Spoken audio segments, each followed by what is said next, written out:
माझ्या तमाम कोकणवासियांना मी विनंती करतो की लक्ष्मी ऑर्गॅनिक विरुद्ध जे आंदोलनाचे सगळे कार्यकर्ते आले, कोणी नेता नाही त्याच्यात, आणि ते स्वखर्चाने भांडतायत, त्यांचा काय इंटरेस्ट आहे त्याच्यात. परंतु तुम्ही ती ऑर्गॅनिक हे लक्ष्मी ऑर्गॅनिक कंपनी ही लक्ष्मी नाही तर अवदसा आहे, आणि तिला हटवण्यासाठी अहिंसेच्या मार्गाने, सत्याच्या मार्गाने, संविधानाच्या चौकटीत लाखो लोकांनी आंदोलन केलं पाहिजे.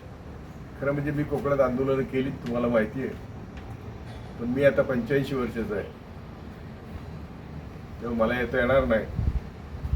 पण मी तुम्हाला सर्वांना विनंती करतो की कंपनी गेली नाही तरी तुम्ही मरणार आहात. तर कंपनी घालून मेलात तर इतिहास तरी होईल. कोणाला दबावाला बळी पडू नका, आणि हे जर तुम्ही केलं तर तुमचा इतिहास होईल, तुमचं कोकण वाचेल.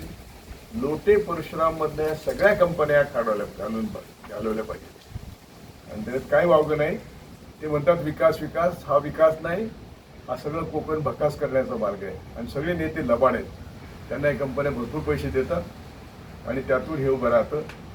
तेव्हा माझी पुन्हा एकदा सर्वांना विनंती आहे की या कंपन्यांविरुद्ध, लोटे परशुरामच्या MIDC विरुद्ध ताकदीने उभे राहा, सत्याच्या मार्गाने उभे राहा, अहिंसेच्या मार्गाने उभे राहा, आणि संविधानाच्या चौकटीत उभे राहा. तुम्हाला यश येईल. तुम्हाला सर्वांना माझा आशीर्वाद आहे.